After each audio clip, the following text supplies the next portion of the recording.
담임 목사님께서 가난과 부요함이라는 제목으로 말씀 증거해 주시겠습니다.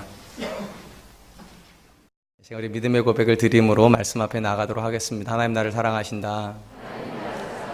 하나님 내 인생에 크고 비밀한 계획 가지고 계신다. 네, 하나님 오늘도 나와 동행하셔서 그 계획 이루어 주신다. 아멘. 그렇게 될 줄로 믿습니다. 아멘. 성경은 하나님께서 공평한 분이라고 그렇게 기록을 합니다.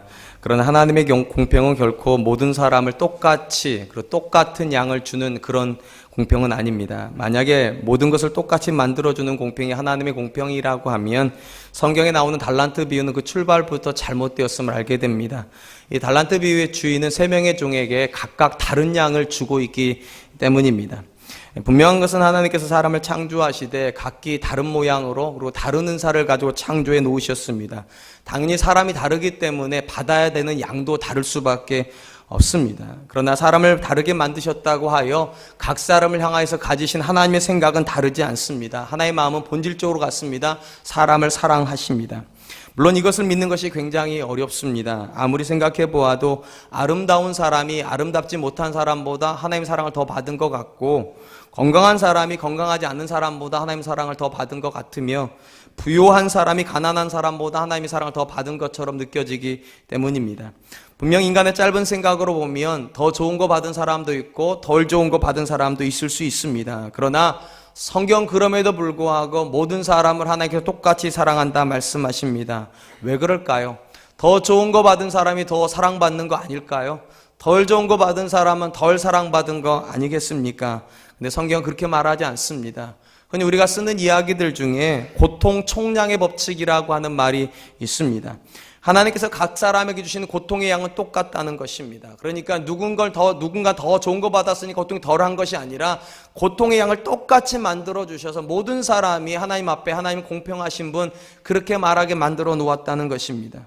참으로 이해가 안 되지만 아름다운 사람도 아름답기 때문에 느끼는 고통이 있습니다. 여러분 다 느끼셨죠? 사람들이 내가 분명히 더 좋은 인격을 가지고 있고 더 좋은 많은 성취를 가졌는데도 평가를 그냥 아름답다고만 하면 이건 정확한 평가가 아니죠. 그러니까 아름답기 때문에 느끼는 고통도 있고 조금 덜 아름답기 때문에 느끼는 고통도 있습니다. 건강하기 때문에 느끼는 고통도 있고 건강하지 못하기 때문에 느끼는 고통도 있으며, 이게 잘 안 믿어지지만 부유하기 때문에 느끼는 고통도 있고 가난하기 때문에 느끼는 고통도 있습니다. 단적인 예로 건강한 사람은 모두 행복합니까? 또 반대로 건강하지 않으면 모든 사람들이 다 불행합니까? 근데 결코 그렇지 않다는 거 우리가 너무 잘 압니다. 모두가 그런 건 아니지만 상당수의 건강한 사람들이 자신이 건강하다는 사실 때문에 건강의 소중함을 모릅니다. 심지어 건강하다는 것이 얼마나 감사한지도 모르고 그 건강을 함부로 씁니다. 그래서 건강해서 병을 더 크게 겪는 사람도 우리 주변에 흔하게 있습니다. 반대로 골골 80이라고 하는 말이 있습니다. 분명히 누가 보아도 건강하지 않은 사람인데 놀랍게도 건강하지 않아서 건강의 소중함을 알고 건강의 소중함을 알기 때문에 자기 몸을 귀하게 여기다가 남들보다 더 오래 살고 더 건강하게 사는 사람도 나옵니다. 그러면 궁금한 건 그거죠. 누가 더 복받은 사람입니까?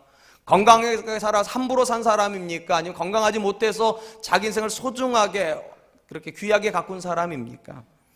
오늘 우리가 살펴보게 될 본문의 내용은 가난과 부요함에 대한 지혜에 대한 부분입니다.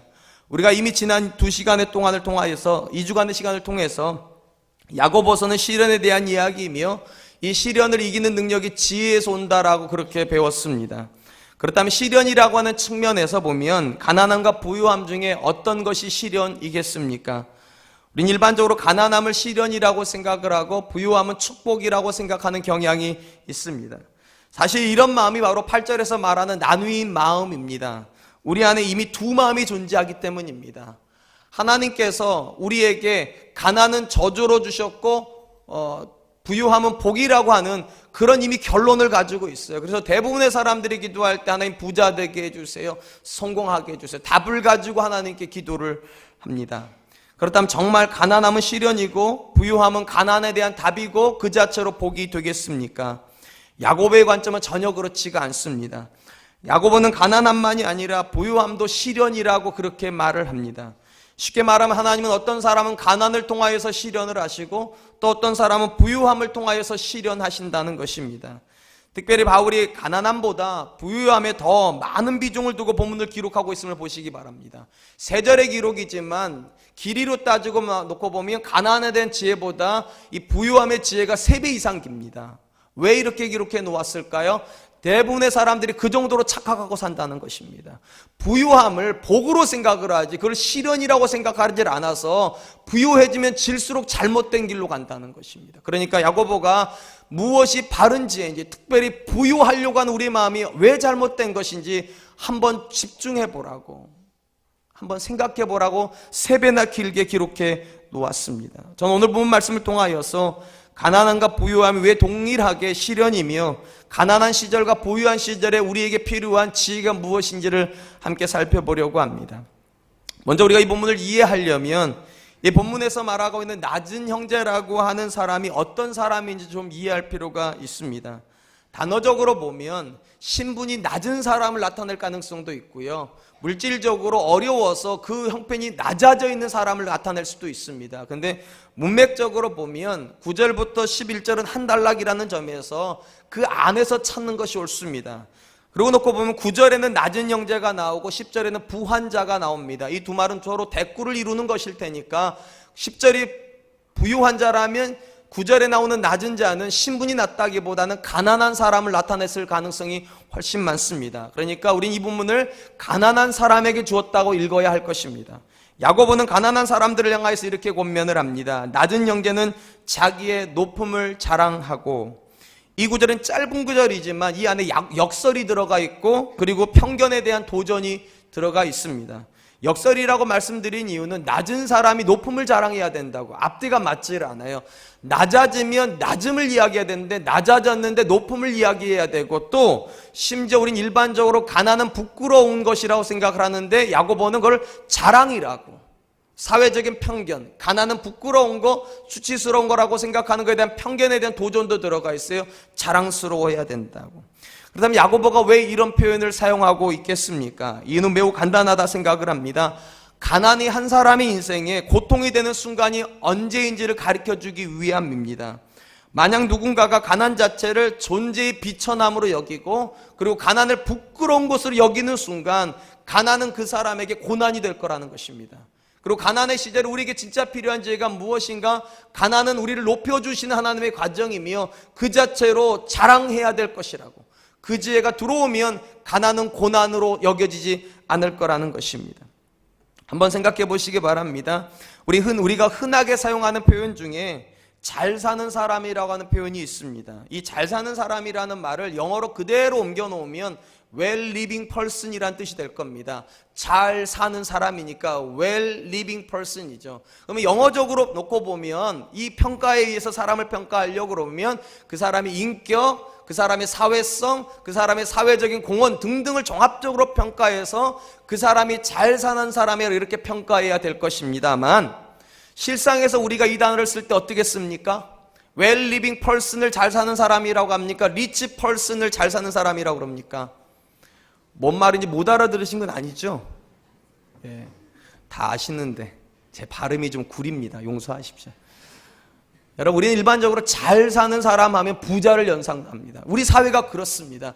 부자가 잘 사는 사람이라면 여러분, 가난한 사람은 못 사는 사람입니다. 여러분, 못 산다는 말은 존재가 없다는 거예요. 삶이 없다는 거예요. 그럼 이거 자체가 이미 우리를 정죄하는 것입니다. 가난을 정죄하는 것이에요. 그리고 야고보는 뭐라고 말하는가? 그런 거 아니라고. 한 사람의 존재 가치는 절대로 부유함과 가난함에서 오는 게 아니라고. 가난해도 그 사람 높을 수 있고 가난이 자랑이 될 수 있다고. 그것이 하나님의 지혜라고. 사랑하는 성도 여러분, 우리가 만약 이 가난이라고 하는 개념을요, 잘 사는 것과 못 사는 것의 개념으로 이해한다면 이건 고통이 될 거예요. 특별히 교회 다니는 사람들이 이 개념을 그대로 가지고 있으면 세상 사람보다 더 큰 고통을 겪어야만 할 것입니다. 일단 가난 자체가 불편하잖아요. 가난하면 수많은 문제가 일어나고 해결이 어렵잖아요. 그거로도 어렵습니다. 그런데 영혼적으로도 고통스러울 수밖에 없어요. 왜냐하면 하나님이 나를 그렇게 가난하게 만드셨다 생각할 수 있기 때문에. 왜 저 사람은 저렇게 부유하게 만들어서 잘 살게 만들어 놓으시고 왜 나는 이렇게 가난하게 만들어서 못 살게 만드시냐고, 왜 내가 뭐가 그렇게 부족하다고, 내가 그렇게 뭐가 못났다고, 내가 뭐 그렇게 잘못했다고. 그렇기 때문에 여러분, 잘 산다는 말을 함부로 쓰면 안 되는 것입니다. 이 말이 우리 안에 통용이 되는 순간부터 우리 영혼은 멍들기 시작해요. 하나님을 향한 원망이 있어요. 왜 내가 못 살아야 되냐고. 아니라니까요. 그냥 돈이 많은 거고 그냥 돈이 없는 거지 그것이 인격에 대한 평가일 수는 없어요. 야고보가 말을 합니다. 낮은 형제 가난한 자는 자기의 높음을 자랑할 수 있어야 된다고. 그렇다면 여러분, 왜 우리가 이걸 하나님의 지혜로 받아야 됩니까? 왜 가난한 사람이, 낮은 사람이 왜 자기의 높음을 자랑할 수 있어야 되겠습니까? 우리가 잘 알고 있는 대로 마태복음과 누가복음에 보면 팔복이라는 것이 나와 있습니다. 둘 다 나와 있습니다. 근데 누가복음의 팔복과 마태복음의 팔복은 약간씩 차이가 있습니다. 가장 극적인 차이는 첫 번째 복에서 나옵니다. 누가복음 6장 20절에 보면 첫 번째 복이 이렇게 나옵니다. 예수께서 눈을 들어 제자들을 보시고 이르시되 너희 가난한 자는 복이 있나니 하나님 나라가 너희 것이며. 여러분, 우리가 일전에 팔복 설교를 할 때 들었지만 마태복음 5장에 나오는 팔복의 첫 번째 복은 심령이 가난한 자에게 주는 복입니다. 근데 누가복음 6장에 나오는 팔복의 첫 번째 복은 가난한 자에게 주는 복입니다. 차이를 느끼셨는지 모르겠지만 미묘한 차이가 있습니다. 마태복음은 그 사람이 부자이든 가난한 거 관심이 없어요. 뭐에 관심이 있는가? 마음의 상태예요. 그 사람이 부자든 가난하든 마음만 가난하면 그 사람은 복이 있다라고 말하는 것이고, 누가복음은 아니라고, 가난 자체가 복이라고 얘기하는 것입니다. 우리 생각에는 차이가 있는 것 같지만 제가 볼 때는 두 문장에는 차이가 전혀 없습니다. 왜냐하면 믿음의 관점에서 보면 부유한 사람은 심령이 가난해지는 게 거의 불가능합니다. 그러니까 누가가 얘기하는 거예요. 심령이 가난한 게 복이 있지만 현상적으로 놓고 보면 부자는 심령이 가난해지는 게 거의 불가능하기 때문에 가난한 자가 복이 있다고. 믿음을 가지고 있는 대부분의 가난한 사람은 자기 힘으로 가난을 벗어날 수 없다는 거 압니다. 우리가 흔히 옛날에 그런 말 하잖아요. 임금이 절대로 못하는 거 있다잖아요. 가난은 임금도 해결 못한다고. 맞습니다.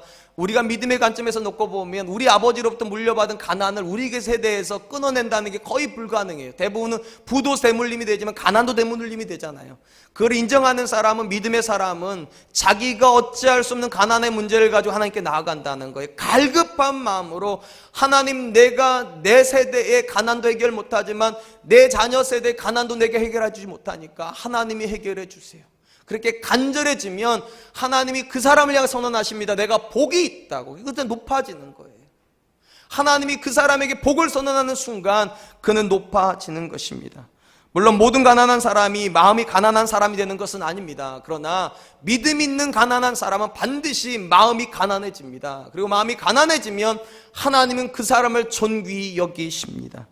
그런 관점에서 놓고 보면 본문에서 야고보가 말하는 높음이라고 하는 것은 가난한 사람이 스스로 만들어내는 높음 아닙니다. 하나님이 그에게 부여하시는 높음입니다. 가난하지만 네가 높은 사람이라고, 가난하지만 네가 복받은 사람이라고. 사랑하는 성도 여러분, 하나님 관점에서 어떤 사람이 높은 사람이고 어떤 사람이 존귀한 사람입니까? 역대기에 보면 하나님께서 온 땅을 두루 살피시면서 찾으시는 존귀한 사람이 누군가에 대한 이야기가 나옵니다. 역대하 16장 9절, 여호와의 눈은 온 땅을 두루 감찰하사 전심으로 자기에게 향하는 자들을 위하여 능력을 베푸시나니. 하나님께서 온 땅을 보시면서 존귀한 사람을 찾으시는데 어떤 사람이 하나님 눈에 존귀하게 보인다고요? 전심하는 자요. 전심으로 하나님을 구하는 사람, 그 사람에게 하나님께서 능력을 베푸신답니다. 바로 이런 점에서 가난한 사람이 부유한 사람보다 복이 있고 가난한 사람이 부유한 사람보다 높은 지위에 올라갈 수 있는 것입니다. 왜냐하면 그는 절박하기 때문에요. 가난의 문제를 자기가 해결할 수 없기 때문에. 부유한 사람은 어느 정도 문제를 해결할 수 있지만 가난한 사람은 문제 해결 능력에 절대적인 어려움을 가지고 있기 때문에 하나님께 전심하기가 쉽다는 겁니다. 그래서 하나님께서 그 사람을 향해 능력을 베풀어 주시고 그를 높여 주신다는 것입니다. 사랑하는 성도 여러분, 가난이 한 사람의 인생에서 그를 무너뜨리는 고난이 되지 않게 하려면 어떻게 해야 합니까? 어떻게 하면 고난이 아니라 시련이 될 수 있겠습니까? 오늘 야고보가 이렇게 말하는 것입니다.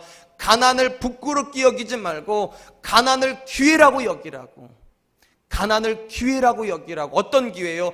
하나님을 만날 기회요. 내가 그 문제를 해결할 수 없기 때문에 하나님이 그 문제를 해결해 주시는 걸 만날 기회예요. 내가 그거를 어떻게 해볼 수 없기 때문에 하나님께서 내 자녀를 변화시켜 줄 수 있는 그 기회예요. 부자는 좋은 선생님이라도 붙여가지고 어떻게 변화시키겠죠, 자녀의 성적을요.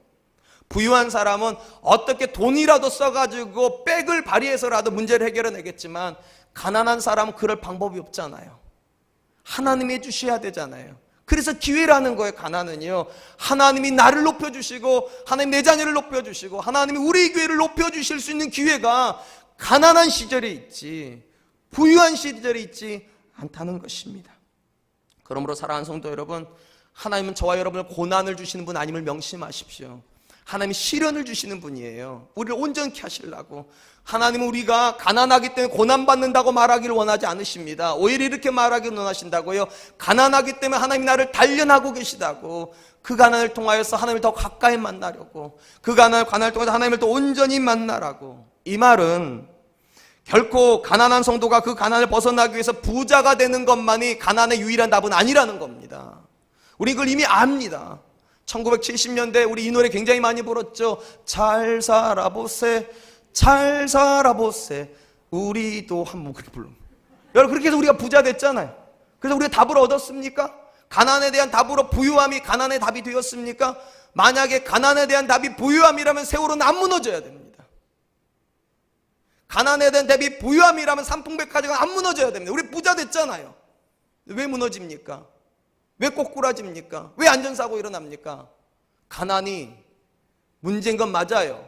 근데 가난의 답이 부유함은 아니에요. 하나님께서 지금 우리 사회를 무너뜨리시면 그걸 깨닫게 해주시는 거 아닙니까? 돈이 이렇게 많은데 우리나라가. 근데 우리나라가 해결할 수 없는 수많은 문제를 가지고 있어요. 무슨 뜻입니까? 가난의 답이 부유함 아니에요. 그럼에도 불구하고 제가 여러분들에게 말씀드릴 수 있어요. 맞아요. 어떤 사람에겐 하나님이 가난을 해결하기 위해서 돈을 주십니다. 물질을 주십니다. 감사하세요. 그러나 어떤 사람에겐 하나님께서 물질을 안 주시고도 가난을 이기게 하십니다. 어떻게? 지혜를 주심으로요. 하나님을 만날 기회라고 하는 지혜를 주면 그 사람 돈 안 벌어도요, 그 사람 물질적으로 풍요로워지지 않아도 하나님을 만나면 우리가 아는 것이 있어요. 내 영혼이 만족한다는 거. 여호와는 나의 목자시니 내게 부족함이 없는 거지, 여호와가 내게 빌딩을 주시니 내게 부족함이 없는 거 아니죠. 또 그렇게 생각하십니까? 빌딩은 한두 채는 생겨야지만 내게 부족함이 없습니까? 아니에요. 여러분, 다윗은 목동일 때도 만족했다니까. 왜냐하면 여호와를 만났으니까. 그 인생 가운데 그 인생에 왕으로 있어도 그는 만족했다니까. 물질이 아니라 하나님이요. 그러므로 사랑하는 성도 여러분, 믿으세요. 하나님께서 우리에게 주시는 복은 절대로예요. 물질로만 복을 주시는 게 아니에요. 하나님이 우리 인생의 답이 되어 주시는 게 진짜 복이에요. 그리고 가난은 그런 점에서 우리에게 대단한 기회예요. 문제가 있기 때문에 가난에는요. 가난에는 문제가 많아요. 그리고 그 많은 문제가 하나님 앞에 나오면 그것이 기회가 됩니다. 그렇다면 여러분, 우리가 가난에 짓눌려 있지 않고 그 가난을 통해서 하나님을 만나고 있다는 증거가 무엇일까요? 물론 여러 가지 증거가 있겠지만 제가 개인적으로 생각할 때 가장 큰 증거는 가난한 사람이 감사하고 있는 것입니다. 일반적으로 세상이 우리에게 가르쳐주는 게 무엇입니까? 세상이 정의하는 사람이라고 하는 존재가 무엇입니까? 환경의 동물입니다. 사람은. 세상이 그렇게 얘기를 해요.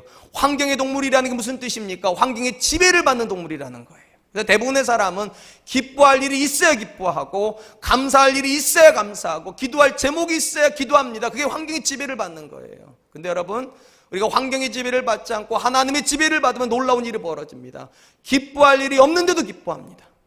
감사할 일이 없는데도 감사해요. 한번 생각해 보세요. 일반적으로 사람들이 가난해지면 무엇을 제일 먼저 빼앗기던가요? 감사를 제일 먼저 빼앗겨 버립니다. 그리고 기쁨도 빼앗겨 버립니다. 환경의 지배를 받는 거죠. 근데 우리가 이 가난이 고난이 아니고 우리 하나님을 만날 기회라고 생각한다면, 여러분 생각해 보세요. 기쁨이 일어나지 않겠습니까? 이 가난을 통해서 내가 하나님을 더 크게 만날 걸 기대한다면, 이 가난의 시절에 하나님께 주실 큰 복이 있다고 믿는다면 더 많이 감사할 수 있지 않겠습니까? 그렇기 때문에 저는 바울이 이렇게 성도에게 명령했다라고 저는 믿습니다. 데살로니가전서 5장 16절 18절 항상 기뻐하라, 쉬지 말고 기도하라, 범사에 감사하라, 이는 그리스도 예수 안에서 너희를 향하신 하나님의 뜻이니라. 하나님, 그분의 백성들이 환경과 상황과 여건과 상관없이 항상 해야 된다고 말한 게 세 가지십니다. 하나는 기뻐하는 것입니다. 또 하나는 기도하는 것입니다. 또 하나는 감사하는 것입니다. 여러분 인간적으로 놓고 보면 부유한 시절에 기뻐하는 것이 쉽지 어떻게 가난한 시절에 기뻐할 수 있겠습니까? 근데 명령은 무엇입니까? 항상 기뻐하는 거예요. 왜요? 가난이 고난이 아니기 때문이에요. 가난은 시련일 수는 있어도 고난은 아니기 때문이에요. 왜 기도해야 됩니까? 가난의 시절에도 하나님 주시는 지혜가 있으니까. 그 고난을 이겨낼 수 있는, 그 시련을 이겨낼 수 있는 지혜가 있으니까. 왜 감사해야 됩니까? 반드시 감사할 일이 일어날 거니까. 바깥이 안 바뀌면 이 안이라도 바뀌어서 감사할 일이 일어날 거니까. 내 남편이 안 바뀌면 내가 바뀔 거니까. 내 자녀가 안 바뀌면 우리 부모의 마음이 바뀔 거니까. 그래서 감사하게 될 거니까. 그러므로 사랑하는 성도 여러분, 저와 여러분들이 하나님을 믿는 사람입니까? 물질의 영역에서도 여러분의 믿음을 드러내야 됩니다. 어떻게 드러내야 됩니까? 가난이 고난이 아니라고 말하세요. 가난은 어려움일 수는 있어도 고난은 아니에요. 하나님께서 저와 여러분들에게 기대하시는 것은 가난을 고난으로 받는 것이 아니라 시련으로 받기를, 그리고 더 긍정적으로 그거를 기회로 받기를, 하나님께서 나를 만나 주실 기회. 내 인생에 왜 그렇게 공부 못한 자냐고 왔을까요? 나는 그렇게 내 남편 머리 좋다는 것만 믿고 결혼을 했는데 왜 내 머리를 닮았을까요? 하나님께 그렇게 기도했는데 하나님, 인물은 엄마를 닮고 머리는 아빠를 닮아라고 했는데 거꾸로 인물은 아빠를 닮고 머리를 나 닮으면 어쩌라는 거예요? 왜 그러셨을까요? 나를 안 사랑하기 때문입니까? 야고보가 그렇게 말하는 게 아니에요. 우리가 기도한 대로 해놨으면 인물은 엄마를 닮고 머리는 아빠 닮았으면 그 자녀 때문에 기도했겠냐고. 우리가요, 너무 완벽한데, 애가 너무 잘하는데, 사회적으로도 다 좋아하고 공부도 잘하고 도대체 부족할 게 없는데 우리가 그 자녀를 위해서 기도해 주겠냐고요. 거꾸로 해놓으시니까 인물은 아빠를 닮아버리고 머리를 나를 닮아 놓으니까 기도가 되잖아요. 절로. 웃자고 한 얘기가 아니에요. 사랑하는 성도 여러분, 하나님이 우리를 시련하시는 것은 여러분 고난을 주는 게 아니라니까요. 시련하시는 거예요. 그 자녀 때문에 하나님 만나라고. 그렇기 때문에 저는 믿습니다. 기도할 제목이 하나도 없는 자녀보다 기도할 제목이 있는 자녀가 저와 여러분들에게 복인 줄로 믿습니다. 기도할 제목이 하나도 없는 교회보다 기도할 제목이 많은 교회가 저는 복인 줄로 믿습니다. 기도하세요. 자꾸 불나가잖아요. 우리 교회는 돈이 없기 때문에 이런 문제가 터지면 기도해야 돼요. 또 이거 보고 안 오는 분들이 계세요. 그건 알아서 하세요. 사랑하는 성도 여러분, 하나님께서 우리에게 기대하시는 것이 무엇입니까? 불이 켜져 있건 꺼져 있건 항상 기뻐하는 거예요. 교회가 재정적으로 넉넉해지든 가난하든 쉬지 말고 기도하는 거예요. 우리가 많은 상황에 감사할 제목이 있든 없든 간에 믿음으로 범사에 감사하는 거예요. 그러면 가난은 절대로 우리에게 고난될 수 없습니다. 가난은 절대로 우리를 꼬꾸라뜨리는 어려움 될 수 없습니다. 야고보가 말합니다. 가난하냐? 하나님 만날 기회라는 걸 믿고 너가 높아질 거라는 걸 기대하라고, 그리고 그 기회를 자랑하라고. 이 말을 마치고 나서 야고보가 이제 부유한 자들에게도 명령을 줍니다. 10절 11절입니다. 부한 자는 자기의 낮아짐을 자랑할지니 이는 그가 풀의 꽃과 같이 지나감이라. 해가 돋고 뜨거운 바람이 불어 풀이 말리면 꽃이 떨어져 그 모양의 아름다움이 없어지나니 부한 자도 그 행하는 일에 이와 같이 쇠잔하리라. 가난한 자들을 향하여서는 높아짐을 자랑하라고 말을 했고, 부유한 자는 당연히 대꾸가 되기 때문에 낮아짐을 자랑하라고 이야기를 합니다. 이것이 왜 부유한 자들 향한 하나님의 지혜가 되겠습니까? 일반적으로 사람들은 착각하는 것이 있습니다. 부유해지면 돈이 많아졌다고 생각을 하는 것이 아니라 부유해지면 자기 존재가 높아졌다고 생각해요. 착각하지 마세요. 여러분은 똑같아요. 그냥 돈이 많을 뿐이에요. 예전에는 그냥 캐주얼을 입었는데 지금 명품을 입는 것 뿐이에요. 인생이 명품이 된 게 아니에요. 근데 우린 이상하게 부유해지면 인생이 명품이 된 줄 알고 어김없이 교만해져요. 어김없이. 돈만 좀 들어가면 어깨 펴고, 돈만 좀 들어가면 고개 들고, 돈만 좀 들어가면 눈 위로 치켜뜨고. 여러분, 사람이 안 바뀌었는데 어떻게 사람이 돈 벌었다고 존귀해집니까? 하나님 그렇게 말하는 거라고요. 부유해졌다고 고개 들고 살지 말라고. 돈 좀 있다고 어깨 뻐기고 살지 말라고. 돈 있으면 더 낮아지라고. 낮아지는 게 자랑이라고. 여러분, 성경적으로 말하면 부유함은요, 한 사람이 존귀해진 것이 아니라, 사실은 죄송하지만 거꾸로 그 사람이 천박해질 가능성이 굉장히 많습니다. 존재 가치가 높아진 것이 아니라 낮아질 가능성이 훨씬 많습니다. 제가 일전에도 말씀드렸지만 가장 대표적인 것이 부자와 나사로 비유입니다. 이 비유가 누가복음 16장에 나와요. 근데 여러분, 이 비유는 굉장히 특이합니다. 우리가 어떻게 부르는가? 부자와 나사로 비유라고 해요. 왜냐하면 이 본문에 인물이 두 명이 등장을 하거든요. 사람으로 두 명이 등장해요. 부자가 등장하고 나사로가 등장해요. 근데 여러분, 이 대꾸가 굉장히 특이하다고 말씀드렸죠. 부자는 상태 메시지입니다. 돈이 많은 사람이란 뜻이고, 나사로는 그 사람 인칭 명사예요. 그 사람 이름이라고요. 그러니까 엄밀히 말하면 아무개와 아무개 이렇게 돼야 되는데, 이건 어떻게 했는가? 부자와 나사로 이렇게 써놨어요. 왜 이렇게 썼는가? 여러분, 유대인들에게는요, 부유함과 가난함보다 더 중요한 메시지가 뭔가? 그 사람이 누군가의 메시지예요. 이름이 굉장히 중요해요, 유대인들은요. 유대인들에게 이름이 얼마나 중요한지는 우리가 야곱이라고 하는 사람 통해서 확인을 했지 않습니까? 야곱이 하나님 바깥에 살 때는 그냥 야곱이었습니다. 근데 그가 하나님 인격적으로 만나자 존재가 바뀌었다는 걸 드러내기 위해서 이름을 뭐로 바꿔주십니까? 이스라엘로 바꿔주셨어요.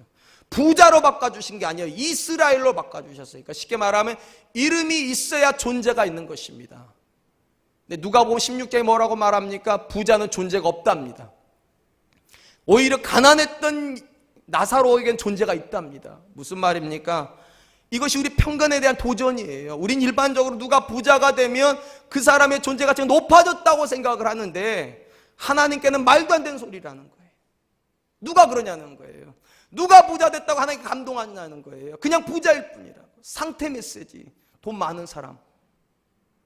근데 얼마든지 부자가 됐는데 하나님께는 없는 사람도 존재할 수 있다는 거. 아니, 사실은 대부분 부자는 하나님께 없답니다. 왜냐면 부자잖아요, 그냥. 오늘 본문도 다시 한번 잘 보십시오. 9절에서 가난한 사람을 표현할 때는 낮은 형제라는 단어를 썼습니다. 이 형제라고 한 단어는 예수 그리스도 때문에 생긴 단어예요. 예수님이 우리의 구주가 되는 순간 우리는 영접하는 자, 곧 그 이름을 믿는 자들이 하나님의 자녀가 되는, 그러니까 예수 그리스도 때문에 우리가 하나님의 자녀가 돼서 그렇게 해서 형제가 되는 거예요. 근데 10절은 뭐라고 되어 있습니까? 부한 자는. 형제라는 단어가 없어져 버렸어요. 무슨 말입니까? 부유함이 한 사람 인생에 들어가면, 그 부유함이 들어오면서 자칫하면 이 부유함이 누구를 밀어내버린다는 겁니까? 주님을 밀어내버린다는 거예요. 주님이 사라지면 형제라는 단어도 사라지는 거예요. 주님 때문에 우리가 형제 되는 거니까. 야고보가 지금 뭐라고 얘기하는 겁니까? 한 사람의 존재 가치가 절대로 부유함에서 오지 않는답니다. 그 사람이 부자가 됐으니까 더 존귀해졌다고 천만에 거꾸로 될 확률이 더 높다는 거예요. 부유해져서 오히려 하나님께 버림받을 수 있다고. 속으로 이러시죠. 저놈이 돈을 안 가져와서 저런 소리 한다고. 그렇게 생각할 수도 있습니다. 맞습니다. 그런데 여러분, 성경이 진리예요. 내 생각이 진리가 아니에요. 사람이 말하는 게 진리가 아니라 성경이 진리예요.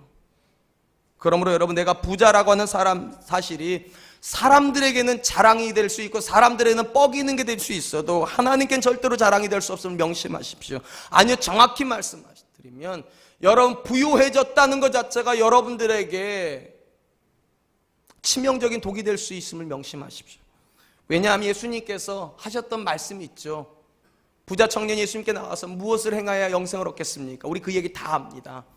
그 이야기가 다 끝나고 나서 예수님께서 우리의 생각에다가 핵폭탄과 같은 생각을 던지셨습니다. 이렇게 말씀하셨어요. 마태복음 19장 23절 24절, 예수께서 제자들에게 이르시되 내가 진실로 너희에게 이르노니 부자는 천국에 들어가기가 어려우니라. 다시 너희에게 말하노니 낙타가 바늘귀로 들어가는 것이 부자가 하나님 나라에 들어가는 것보다 쉬우리라. 여러분, 예수님은 제자들에게 단순히 부자가 천국에 못 들어간다고 말하지 않으시고 또 뭐라고 그랬는가? 내가 다시 말하노니. 왜 다시 말합니까? 우리가 편견을 가지고 있기 때문이에요. 편견이에요. 성경은 그렇게 말하지도 않는데, 절대로 그렇게 지지하지도 않는데, 부자가 복받은 사람이라고. 복받은 사람 천국 가잖아요, 당연히요. 예수님께서 다시 말씀해요. 내가 다시 너에게 말하노니 부자가 천국에 들어가는 것보다 낙타가 바늘귀로 들어가는 게 더 쉬우리라. 왜 예수님께서 이런 표현을 쓰십니까? 또 왜 이렇게 강조하십니까?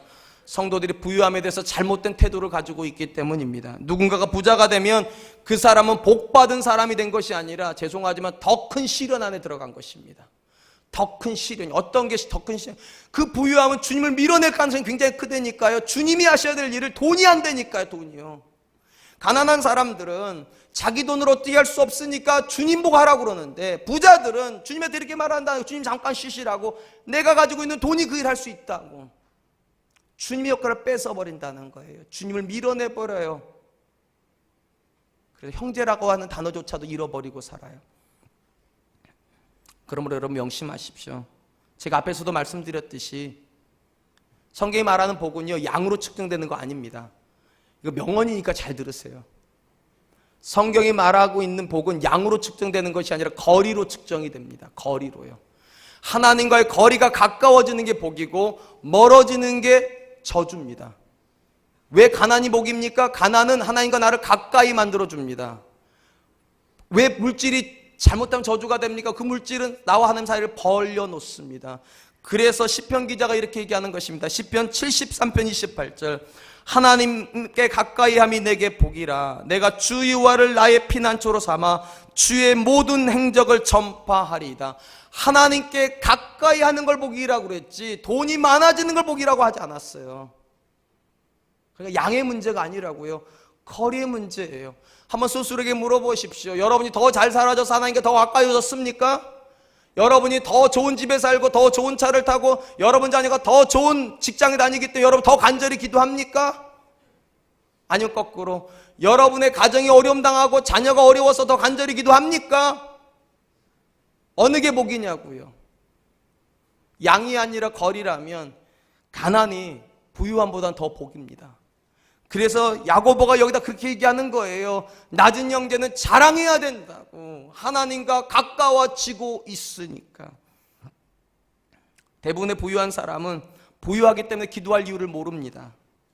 아니 심지어 물질이 늘어나면 늘어날수록 더 기도하지 않는데도 아무 문제 없이 삽니다. 하나님께서 그거에 대해서 지금 책망합니다. 그러므로 부유함이 그 자체로 복이 아니라는 걸 명심하십시오. 물론 대부분의 사람들에게 이것이 인정이 안 될 것입니다. 그래도 나는 복 받고 싶다. 그래도 돈 많아지고 싶다. 그건 알아서들 하십시오. 여러분 왜 부유함이 복이 아닙니까? 이렇게 생각하면 굉장히 쉽습니다. 사람은 가난해지면 점점 악화된다고 생각을 합니다. 그건 악화된다고 생각을 해요. 가난은 악화되면 어떻게 합니까? 그걸 해결하기 하나님께 더 가까이 갑니다. 근데 여러분 거꾸로 생각해 보세요. 부유함은 늘어나면 그걸 악화진 거라 생각합니까? 잘못된 거라 생각합니까? 아니에요. 가난은 깊어지면 잘못된 거라고 생각을 하고 부유함은 깊어지면 잘 되는 거라고 생각을 해요. 거기에 함정이 있어요. 대부분의 성경이 부유한 사람은 돈 많이 벌어가지고 하나님께 멀어지고 있거든요. 솔로몬은요, 왕이 되기 이전에 하나님께 정말 가까운 사람이었어요. 왕이 되자 하나님께 멀어져 버렸어요. 사울도 왕이 되기 전에 근사한 사람이었는데 왕이 되고 나니까 하나님께 멀어져 버렸어요. 대부분의 믿음에서 실패한 사람들은 가난해서 실패한 사람은 없어요. 안타깝게도 부유해서 실패해요. 왜냐하면 부유함을요 독이라고 생각하지 않기 때문에. 그러므로 사랑하는 성도 여러분, 높아짐을 자랑하려고 하지 마세요. 부유해지면 질수록 낮아짐을 자랑하랍니다. 그리고 이 낮아짐을 자랑한다는 것이 무엇인지 우리에게 보여준 대표적인 사람이 바울입니다. 여러분, 바울은 예수님 만나기 전에 그가 뭘 가지고 있는지를 자랑했던 사람입니다. 가지고 있던 걸 자랑했어요. 그건 이렇게 말하죠. 내가 유대인 중에 유대인이라고. 심지어 나는 로마 식민권을 가지고 있고 그 당시 가장 존경받는 가말리엘 문화에서 내가 배웠으며 내가 연수할 때 이미 종교 지도자들이 내 명성을 듣고 나를 최앞선에다 일시켰다고. 우리 다 아는 이야기 아닙니까? 자기가 받은 이야기를 가지고 있는 걸 자랑했어요. 그런데 그가 예수님을 만나자 그의 자랑이 바뀌어버렸습니다. 가지고 있는 걸 자랑한 것이 아니라 버린 걸 자랑하기 시작합니다. 그게 빌립보서 3장 7절로 9절입니다. 그러나 무엇이든지 내게 유익하던 것을 내가 그리스도를 위하여 다 해로 여길 뿐더러 또한 모든 것을 해로 여김은 내 주 그리스도 예수를 아는 지식이 가장 고상하기 때문이라. 내가 그를 위하여 모든 것을 잃어버리고 뺏어물로 여김은 그리스도를 얻고 그 안에서 발견되려 함이니 내가 가지는 이 율법에서 난 것이 아니요 오직 그리스도를 믿음으로 말미암은 것이니 곧 믿음으로 하나님께로부터 난 은이라. 사랑하는 성도 여러분, 저 여러분들이 다른 사람보다 부유합니까?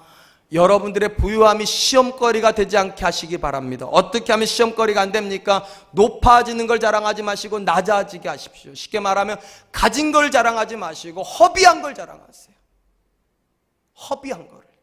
하나님 때문에 내가 그 물질을 내려놓은 걸 자랑하세요.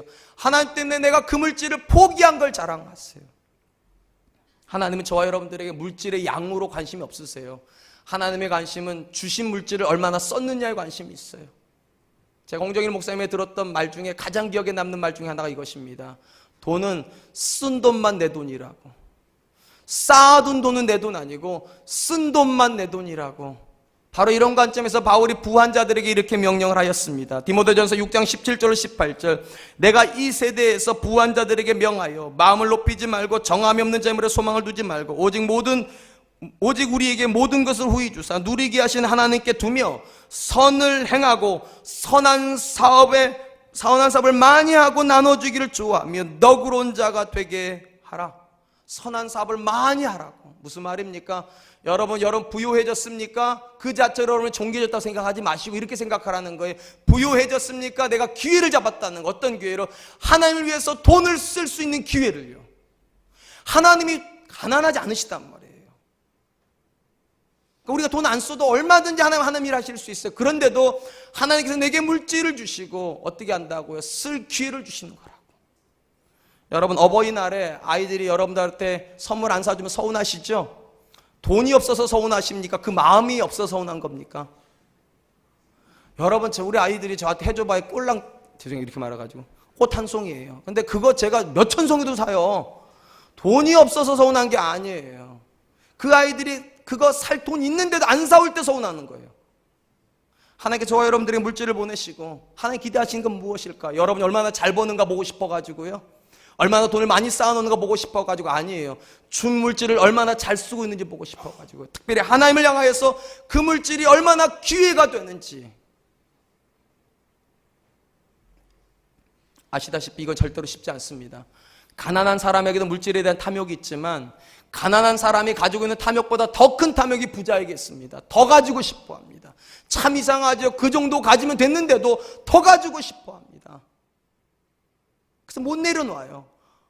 In my pocket 하면 절대로 안 나와요. 이게 세상 부자들이에요. 하나님 뭐라고 말씀해요? 지혜를 주시는 거예요. 네 주머니에 들어간 게 나와야 된다고. 그게 낮아지는 거라고. 그게 가벼워지는 거니까. 저는 그래서 이 본문에 나와 있는 이 낮아진다는 말을 저는 가벼워지는 거라고 생각합니다. 너무 무거워지지 말고 가벼워지라고. 야고보는 부자들이 물질을 쌓아두기만 하고 그 물질의 양을 가지고 존귀함을 받으려고 하는 것이 얼마나 어리석은가를 10절 중반부부터 이렇게 얘기합니다. 이는 그가 풀의 꽃과 같이 지나갑니다. 해가 돋고 뜨거운 바람이 불어 풀을 말리면 꽃이 떨어져 그 모양의 아름다움이 없어지나니 부한 자도 그 행하는 일에 이와 같이 쇠잔하리라. 무슨 말입니까? 여러분이 아무리 탐욕을 부르면서 아무리 많이 쌓아놔봐야 어느 순간에 이게 시드는 거 보게 될 거라는 거예요. 언제 봅니까? 여러분 나이가 지긋이 들어보세요. 이 돈으로 젊음을 살 수 없습니다. 더 문제가 뭔지 아십니까? 죽습니다. 물질이 쇠하는 게 아니어도 내가 죽으면 물질은 쇠한 겁니다. 아무 의미가 없어요. 근데 우리는 평생 쓸 것처럼 욕심부립니다. 평생 쓸 것처럼 잡기만 합니다. 그리고 꼴랑한다는 일이 죄송해요 이렇게 말해가지고 자식에게 주고 죽습니다. 여러분 천국에 가면 하나님께서 너 자식아 더 얼마 줬냐 물어보실 것 같습니까? 천만에요. 내가 너에게 준 물질을 가지고 뭐 했냐 물어보실 거예요. 얼마나 쌓아놨느냐를 물어보는 것이 아니라 얼마나 선한 일을 했는지를 물어보실 거라고요. 뭐가 지혜입니까? 물질이 영원하지 않다는 걸 아는 게 지혜입니다. 그리고 물질이 우리를 존귀케 만들어주지 못하는 게 지혜입니다. 뭐가 진짜 지혜입니까? 그 물질이 기회라는 걸 아는 게 지혜예요. 하나님을 위해서 일할 수 있는 기회예요. 그러므로 사랑하는 성도 여러분, 쌓아놓기 위해서 돈을 벌지 마시고 쓰기 위해서 버십시오. 여러분 자녀를 위해서 기도해 주실 때도 부자 되기 위해서 기도하지 마시고 선한 일을 하는 부자 되기를 위해서 기도하십시오.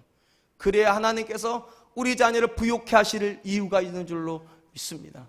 이 마음이 없으면 가난함보다 더 무서운 고통이 부자 돼서 올 것입니다.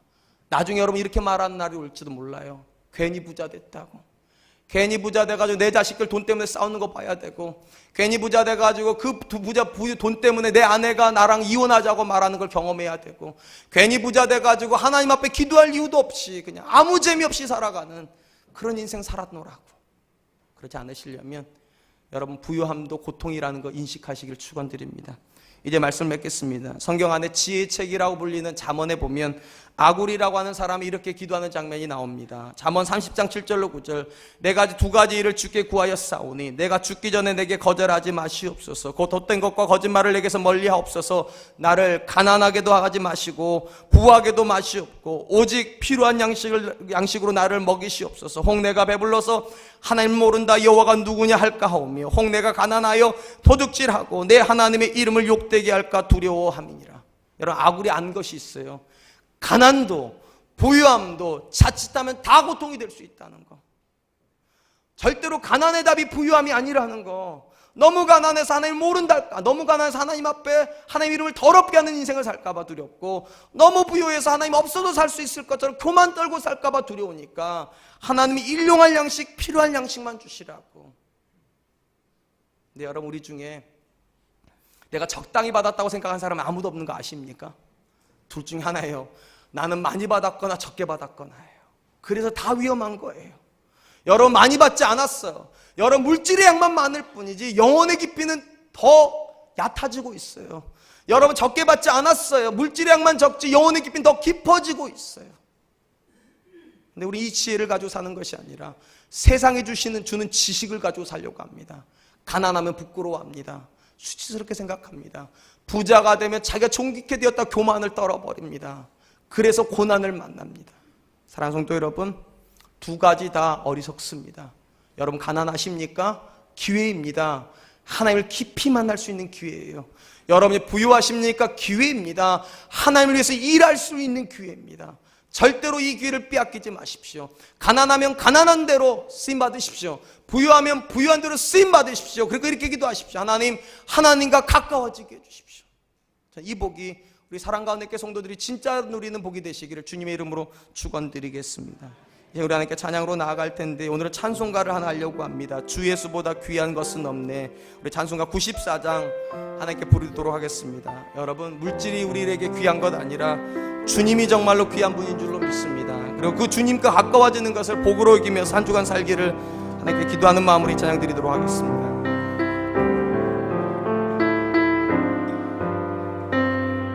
주 예수보다 귀한 것은 없네. 주 예수보다 더 귀한 것은 없네. 이 세상 부귀와 바꿀 수 없네. 영조 끝내 대신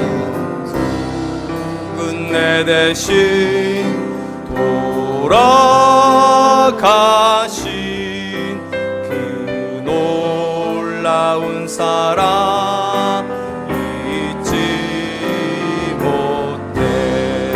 세상 즐거움 다 버리고 세상 자랑 다 버렸네. 주 예수보다 더, 주 예수보다 더 귀한 것은 없네. 예수밖에는 없네. 3절 하겠습니다. 주 예수보다 귀한 것은 없네. 3절입니다. 주 예수보다 더 귀한 것은 없네.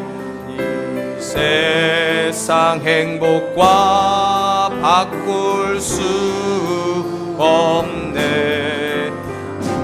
유혹과 핍박이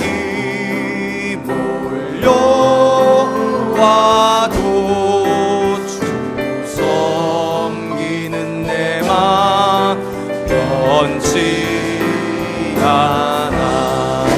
세상 즐거움 다 버리고 세상 자랑 다 버렸네. 주 예수보다 더, 주 예수보다 더 귀한 것은 없네. 예수밖에는 없네. 사랑하는 성도 여러분, 여러분은 스스로 내가 복 받았다고 믿습니까? 왜 복 받으셨습니까? 다른 사람보다 더 부자이니까 복 받았습니까? 다른 사람보다 자녀가 더 잘 됐으니까 복 받았습니까? 다른 사람보다 더 행복하니까 복 받았습니까? 성경 그걸 복이라고 말하지 않습니다. 진짜 복은 하나님이 가까워지고 있어야 됩니다. 여러분이 아무리 돈이 많아도 하나님께 가까워지고 있지 않은 복 받은 거 아닙니다. 여러분 자녀가 아무리 성공해도 그 자녀가 하나님과 가까워지고 있지 않으면 그 복 받은 거 아닙니다. 여러분이 아무리 장수를 해도 나이가 들수록 하나님께 가까워지지 않으면 그 복 받은 거 아닙니다. 그러므로 사랑하는 성도 여러분, 하나님께 기도합시다. 주 예수보다 귀한 분 없다고, 주님께 날마다 가까이 가는 것을 복으로 여기게 하여 주시옵소서. 가난해도 이 복음 빼앗기지 말게 하여 주시고, 부요해도 이 복음 빼앗기지 않게 하여 주시옵소서. 그리고 우리 자녀를 위해서 좀 기도했으면 좋겠습니다. 여러분, 우리 자녀들이 어떻게 살고 있습니까? 그 자녀들이 무엇을 복이라고 생각합니까? 요즘 자녀들은 10억이 생긴다면 사람을 죽일 수 있다고 말하는 자녀들이랍니다. 여러분, 그건 복 아니지 않습니까? 하나님께 기도합시다. 내 자녀가 하나님을 복으로 여기면서 살게 하여 주시옵소서. 돈을 복으로 여기면서 사는 인생을 돌이키고 하나님 만나게 하여 주시옵소서. 주님 안에 있게 하여 주시옵소서. 우리 교회를 위해서도 기도합시다. 돈 많은 교회, 성도 많은 교회 되지 말게 하여 주시고, 하나님으로 부요하고 하나님의 은혜로 충만한 교회 되게 하여 주시옵소서. 우리 같이 한번 기도하겠습니다.